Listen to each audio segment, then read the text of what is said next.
Hi, this is a fat old lady in PJs. This video is going out to Leticia, Made with Love by Glama. I'll leave a little link in the box below to her channel. She is the crochet goddess. And right now, Leticia is trying to learn how to knit. She was talking about a kit she picked up from Walmart, and one of the things in it was this knit check gauge. I have one that's similar to it, Leticia, and I just want to show you a little bit about what it's for. You were mentioning these holes right here. If you notice, there's some lettering on the bottom of it. I don't know if you have it on yours, but I have it on mine. What that refers to is crochet hooks.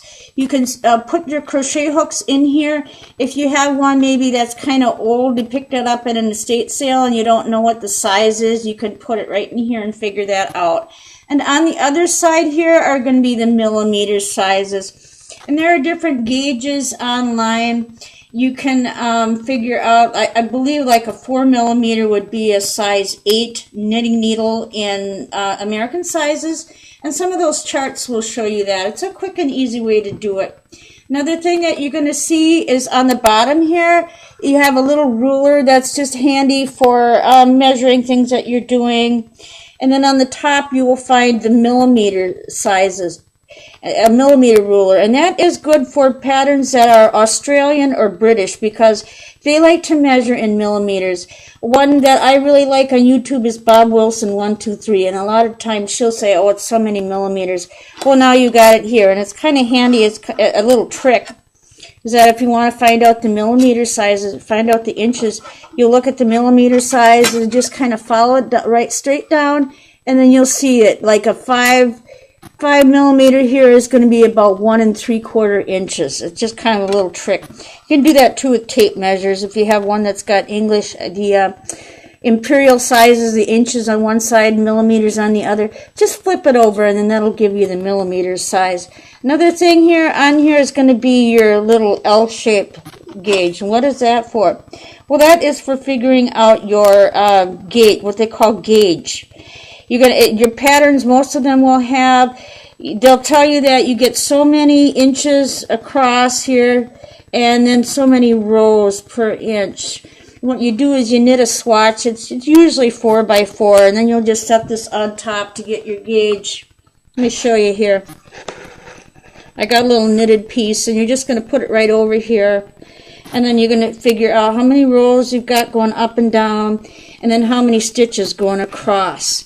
And why is this important? Well, it has to do with the sizing. If you don't just go ahead and use the knitting needle size that is called for in the pattern, because everybody knits differently. Some knit very tightly, so they're going to need to go up a needle size to get the correct gauge, and some knit very loosely, so they're going to need to go down a needle size to get the correct gauge. And that's why you have this little L-shaped gauge counter here. And a little hint here.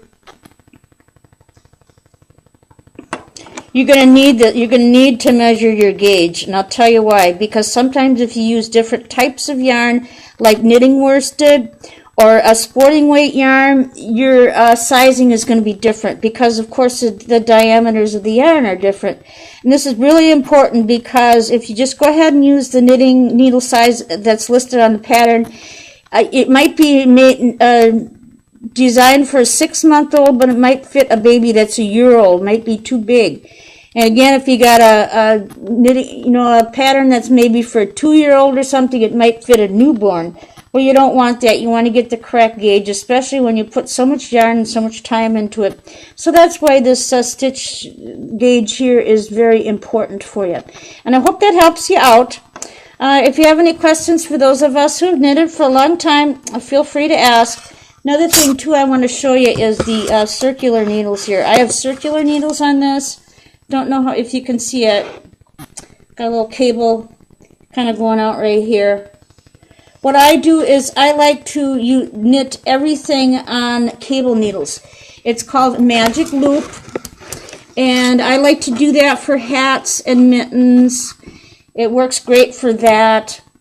Another thing is this is great when you quit your knitting. You can push the knitting back down on the cables, and then it won't fall off the needle. This is really important with your dogs like that. And if you're knitting and you're sitting in a chair, you're not going to be bumping the arms of the chair or poking the dog with it. Another thing that I like about circular needles is that they all stay together. You're not going to have one needle that rolls along on the floor, so you got to chase it, or you're not digging in the couches to find your other needle. So that's just my take on the circulars. I do the same thing with double-pointed needles. Instead of using double point, again, I use magic loop. It's just a lot cheaper, and it's a lot easier, and you have just less stuff. So that's my take on this. I hope your knitting goes well. If you have any questions, please just email me. Let me know. Fat Old Lady in PJs out.